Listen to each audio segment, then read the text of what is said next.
Hey everybody, welcome to Sunday Sessions. Straighten this a little bit. Oh, there you are. There we go. Okay. So I think we're just gonna start off with they're storming the gates. Ah! What's happening next? Enjoy. Thank you. Right. The barbarians were at the gate. Oh my God.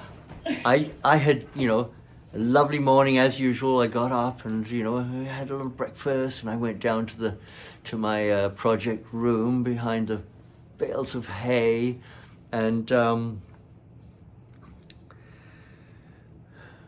got everything watered and shipshape and I'm walking up towards the house and this car's just come screaming down the driveway and into, parking all over the place. And there's these, Gestapo gets out and they got guns and they got automatic weapons. They got full armor and, this helicopter flying over. I was like, what the fuck? I mean, excuse me, what the hell? I said, who are they looking for? Well, it's me. Yeah. And stay right where you are. Hands up against the fence. I said, got any weapons on you? I was like, oh, Jesus. It's like, really? You guys just, you really watch too much TV. You really think your life is this adventure? Shut up. Okay. I'm like, okay. I was like, oh God, not again. I'm done. Anyway, I remember having a guest, who's a really dear friend of mine, from the Grateful Dead. He was visiting for a few days, and he was with us at the time, but he wasn't party to anything we were doing. He hadn't seen the grow room. He didn't know anything about anything because, I'm a professional. I certainly, don't invite people to my house expecting to get, trouble, and certainly not exposing them to, inside knowledge of what's going on. Make some party to it, no. Anyway, eventually, they search me. We get in the house, and of course, Jules looking absolutely terrified and stricken. The worst has happened. My friend Alan is sitting there like, oh shit. And he's cool. He doesn't have. He had some kind of thing from, 1971 or something when he was in Europe. It was a little silly thing. Somebody sent him some joints in the mail, and it came to light. And he was like, oh, he had to go through a whole process because back then it's like serious shit. Anyway, he didn't really have a record, but it was still on file. So they're really looking at him really seriously and stuff. And I said, he's my guest, an old friend. He's had nothing to do with any of this stuff. He's not party to it. He didn't know what I'm involved with or anything. So anyway, that was kind of unfortunate, but nothing came of it for Alan, and but so we see the search warrant, and right away we know it's this guy Timbala. And everything's being redacted. It's all blacked out. That's what redacted means, right?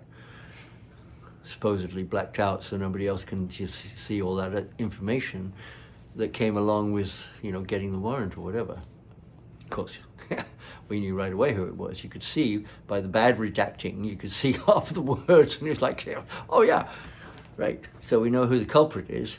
And anyway, I'm hauled off. They take me for a ride, and they followed. Apparently, followed me. They had helicopters. They'd had thermal imaging, but they couldn't really get anything. They had thermal imaging from the barn where the horses were, and there was all these heat signatures, and that glowed out, and they said, "Oh yeah, that's the place, right?" Well, it wasn't. Of course, that was the horse barn. Where my stuff was, it was like pretty well insulated. It wasn't showing anything. They still got the search warrant on the grounds of that thermal imaging, which was absolutely untrue. It was, and of course they just, it's the feds. They just move the goalposts. They'll adjust things so it all works for them. You can't beat them, and you can't fight them. You can't afford to get lawyers better than they've got. And they, anyway. Jewel and her son Whit were scooped up in this, and so unfortunate. And I said, they have nothing to do with anything. They're just. I'm responsible for all of this. But so I took everything upon myself. But even so, they still want to get their pound of flesh or whatever. So I think both of them had to eventually do a year, maybe minimum security. But even so, it's a year out of their lives, so they have to forfeit for something that they weren't involved with. And and that's on me. So that's not good. I mean, all this wonderful life I've been living, here I am, I'm locked up and I don't get out. I have no way to get out. It's not like I can bail out. They don't even have bail for me. There's nothing. They're and I'm in this grungy jail, of course. Jails are the terrible places. I'm shut up in this, room that's no bigger than my living room kitchen here, and they've probably got 40 men in there, and they're stacked up in bunks, up the wall, and a couple of toilets completely open in the middle of the room, no privacy, nothing. And terrible conditions, and stink, noise, low lifes, all of it. Anyway, I get in, and I'm like, damn, this is terrible. This is as bad as it gets. And you're in holding for 24 hours. People puking on the floor, and toilets overflowed and shit. It's like, and there's nowhere to be. You can't, either standing room. 48 hours sometimes. For I got out after about 24 hours. I got moved out and put into an isolation place because, most of those were just street crime or stuff like that. And anyway, I get moved into a tank, a holding tank, which is like the bunks stacked up the walls, and all these guys, mostly younger. I'm in my 50s. Most of them are at least half my age. And they're in their mule. I got a decent upper bunk where, at least I don't have people above me. And, I'm on one side of it. So I have actually, a pretty good situation bunk-wise, but it's still a hellhole. It's a tank. That's what they call them.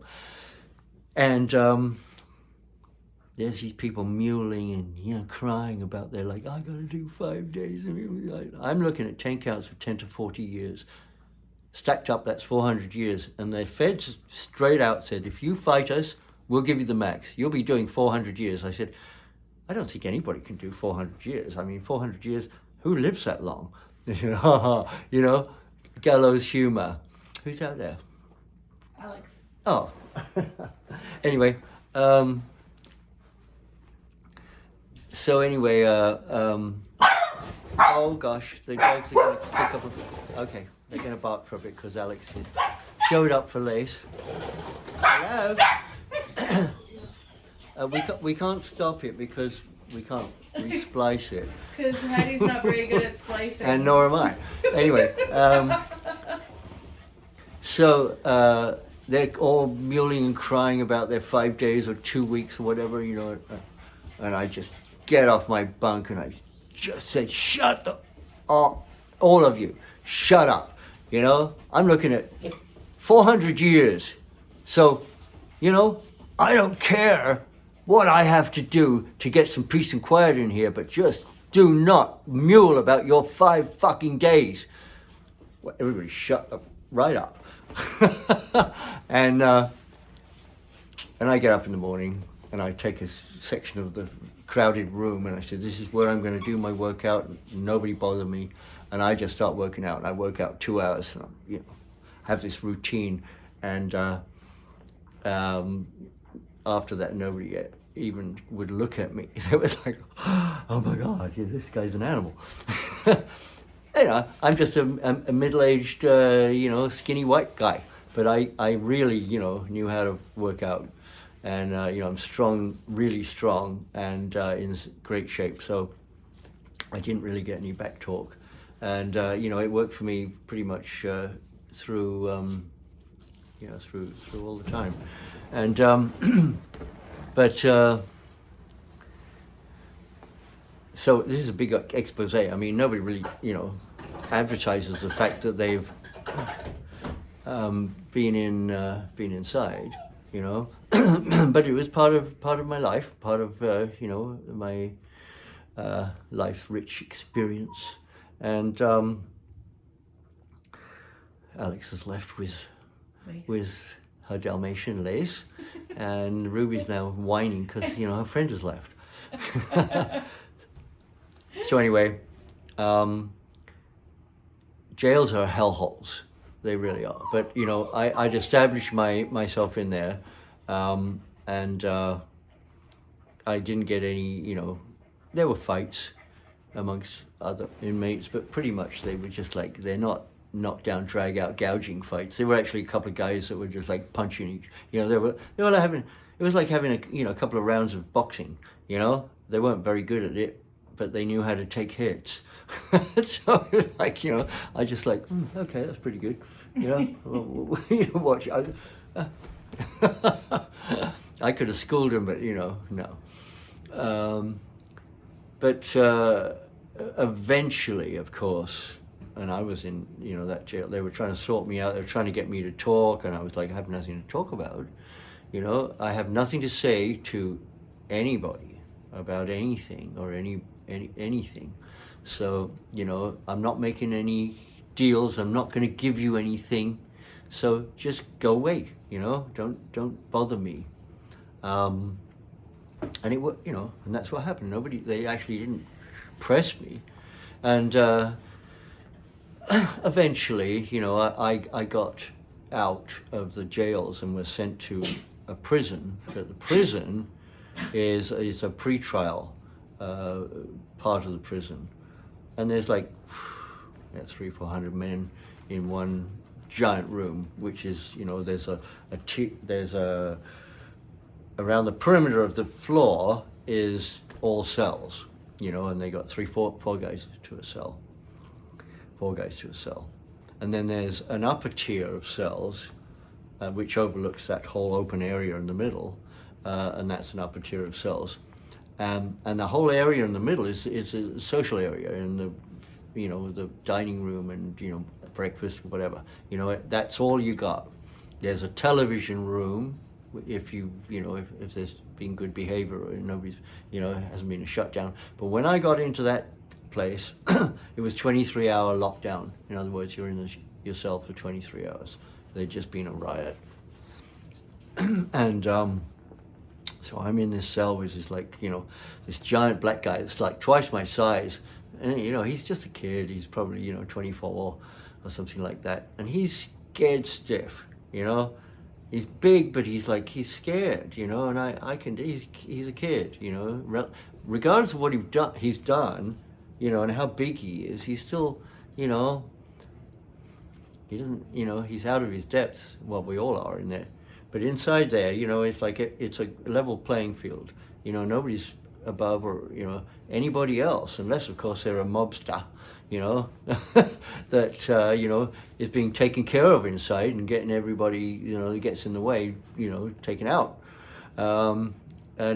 So I'm locked up 23 hours a day with this guy. He's so scared he can't even take his shit, you know. And eventually, of course, you know, on day 3 or 4 or something like that, he finally, you know, got some black, you know. And it's like, you're locked up with, you know, there's no way out, you know. The toilet's right there, you know, and you're like, you know, you give each other as much privacy as you can, but, you know, it's terrible conditions. Oh my God. and you've got this tiny little slot in your door, and you can kind of see out a little bit. And so anyway, I was in there, you know, from the get-go. I was in this cell, and then, you know, through the night, get up in the morning and it's breakfast. And I get, you know, the doors are unlocked. I go down to the main floor there, and I'm eating my breakfast, whatever it is, bologna sandwich, and I feel somebody approaching my table. I look up. It's a snitch. It's the guy that snitched me out, Tim Butler. Remember that name. If he's not gone already, make him gone. Anyway, I'm not holding any, you know, I'm way beyond, you know, holding grudges or anything like that. And I didn't at the time really, you know. He was just weak. He's just a weak, groveling maggot, you know. Didn't matter how big he was, you know. He was just weak. He gave up everybody. So, you know, I'm, you know, still miffed about that, you know. But honestly, I wouldn't want to hurt anybody. But, you know, he certainly probably didn't have a really easy time out there in the free world after the word got out, you know, of what he'd done with, you know, so many people, not me per se, but so many other people he gave away, and some of them really heavy-duty people that you wouldn't want to mess with. Anyway, there he approached my table. He said, "Oh, what are you doing here, man?" I said, you motherfucker. I got up on my chair in the whole dining hall, right, and I said, "This guy's a snitch." Meanwhile, he'd been running the joint. He was like the big boss man, you know, working out, doing all the stuff, big and loud, and you know. And as soon as I started nailing him, I said, "You motherfucker, you got, you know, my whole family taken down, you know, just to save yourself some few years, you know. What kind of a crumb, you know?" And he's like, you know, bells, whistles, and sirens go off, and everybody's locked down. We're locked down for 24 hours. Nobody gets out. No food, no nothing. In the middle of that night, I hear gates opening, and I look out my little slit of a window, and I can see him being brought out of his lower cell right there, you know, where he enjoyed, you know, the corner cell away from stuff. Meanwhile, I've got the corner cell in the upper tier, which actually is the best spot. I see him pushing this trolley of legal work out, and they're taking him out, and you know, eventually he was freed, you know, and let off all those years that he was due because they'd gotten their man years from other people, including me. And first thing in the morning, you know, 6 o'clock, there's this guy, this mostly Hispanics in this section of the prison. "Hey, senor, he snitched. They take him out in the night.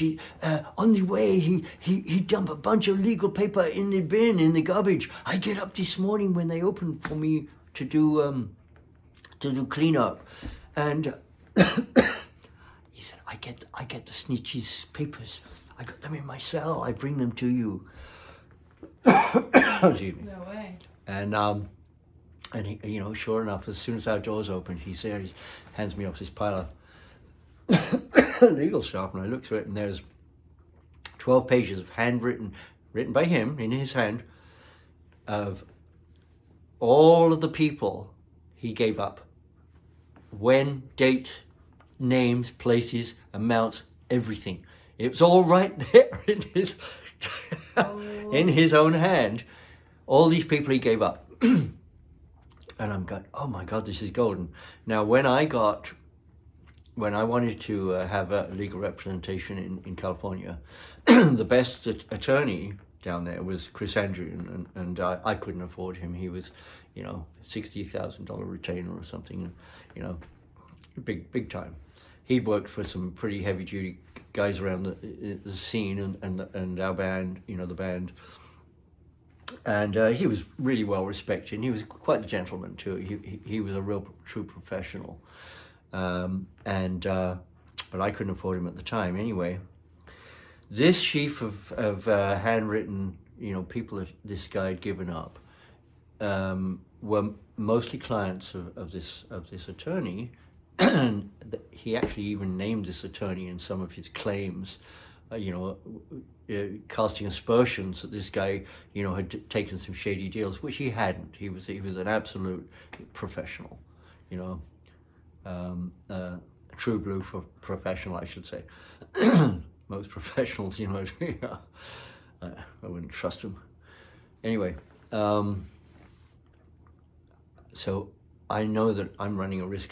The guy that got him out of the bin and brought them to me ran a big risk, for if he got caught with somebody else's legal papers, it's an automatic another 6 months or something, and he probably didn't know that. But anyway, he was just like, if he help you, help out, get the snitch, it is good. And I said, yeah, I won't forget, this is really good, And of course, I think at a later time, I became the head orderly, and I was able to elevate his situation a bit, and, get him cigarettes and stuff like that, But, so I make a phone call to my attorney the very next morning, as soon as the phone room's open. I said, you got to get here as soon as you can get here. I got something really important. And all calls are monitored, but they're not necessarily listened to, but you have to assume they all are.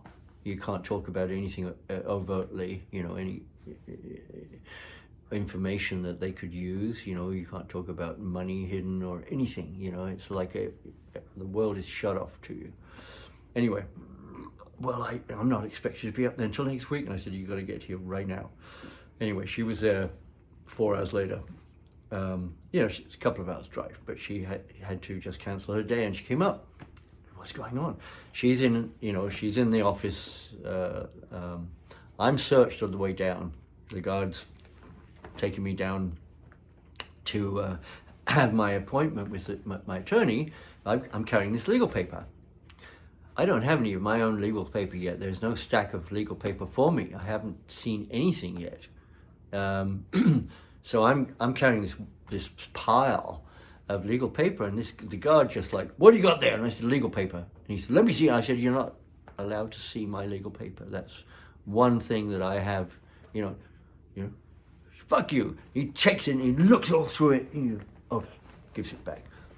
Didn't bother to read, that it wasn't my legal paper or anything. You didn't read anything. You're just looking for contraband, or weapons or something, that pile of paper. And anyway, he opens the door, unlocks the door, and there's my attorney.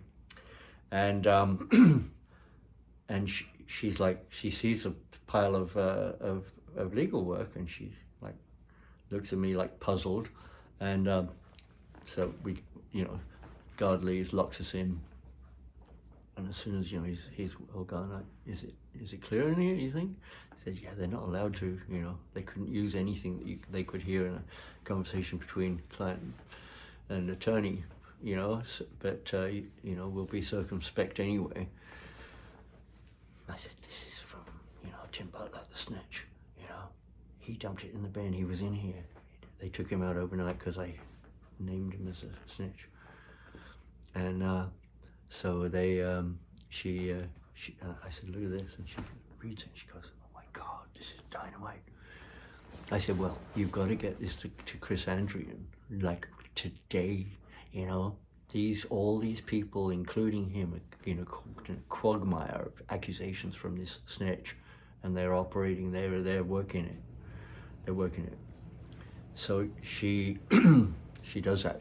She leaves. She gets it down. She gets it to Chris Andrian. He puts the calls out and alerts everybody to clean their act and whatever, and he makes sure he's, squeaky clean with his everything, which he was, of course. But meanwhile, it could have been a disaster for a lot of people. And so the message I get back is, put me on your phone list so I can talk to you. So I get his number approved onto my phone list. So, 3-5 days later, I'm able to call him, and he says, Courtney, man, you saved a lot of people, a lot of good people, some hard time, maybe including me. And is there anything I can do for you? And I said, well, As a matter of fact, you remember that little problem I had, for pot growing, some years back, and I couldn't afford you as an attorney. He said, yeah, I do remember that. I said, well, it's still outstanding. And now I'm under federal custody, and I'm looking at, 10 to 40 years, 10 counts. I'm looking at 400 years because of course, I'm not going to agree to anything, and I'm not actively fighting them legally because I can't afford it. But, the odds are, they could give me the max. But meanwhile, I know that if I stay quiet long enough, they'll just want to clear it off the district attorney's desk and just lower the charges. And, I put myself at the mercy of the court. And he said, well, that's probably the best option you have. Meantime, I'll work on this. But he said, now you've got to understand that I did a little checking, in the interim since I got your message, got the papers about the snitch and all of the people on the list, and I find that you had you were busted for a joint or something at a traffic light, and it should have been a misdemeanor or something, but they made it into a felony because pot, even a joint, was a class 1 drug, and it still is, according to the U.S. government. And so you have a bust there, and then you got busted in California here, and now you're busted up in Oregon. But the California bust, you walked out on it never got it never got completed. So now California is trying to third strike you, calling that a third strike, which means life without parole. So now I'm looking at 400 years plus life without parole if I got out of the 400 years. It sounds ridiculous, it's so draconian, it's absurd, and for growing some plants. It didn't really get me for anything else, just growing plants. They stack the charges up because it's all about their man years. And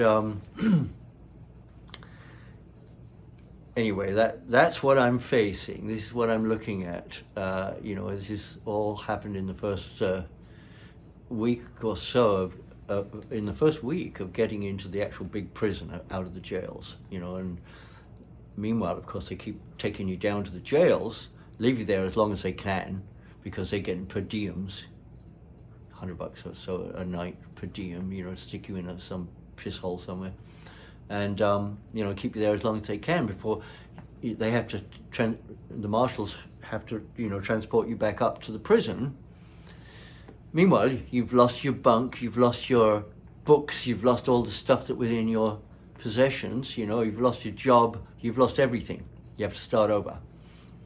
I'd get back to the prison, and I'd come in, and they said, well, I'm sorry, your bunk's been, you've been relocated. I said, what about my job? I said, well, of course you weren't here. I said, no, I was I was held against my will.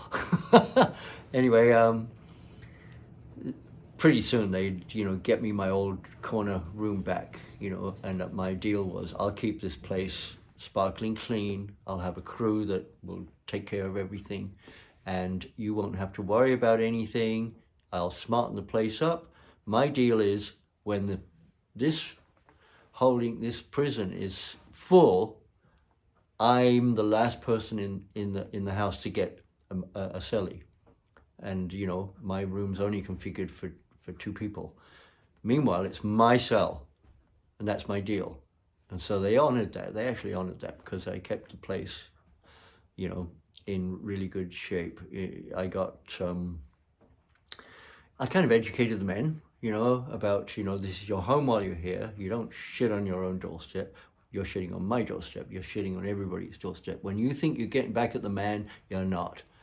You're just creating a shithole out of our home. As long as you're here, this is where we all live. So respect it, make it as good as it can be, clean yourself up, get your laundry done, clean your cell, respect everybody, and make it as kind a place as we can under the circumstances.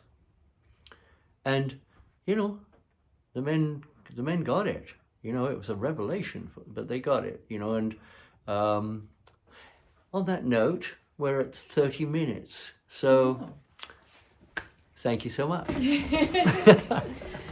Excellent. Well, Did I have a captive audience? I think you might have, yes. Aw. And I'm looking forward to hearing more stories of that. It was definitely a big Grim. part of your life, but I think it's stories worth telling. So Right. stay tuned, guys, and remember, like and subscribe. Thanks, Courtney. Thank you, Heidi. All right. Thanks, guys. Thank you. Bye.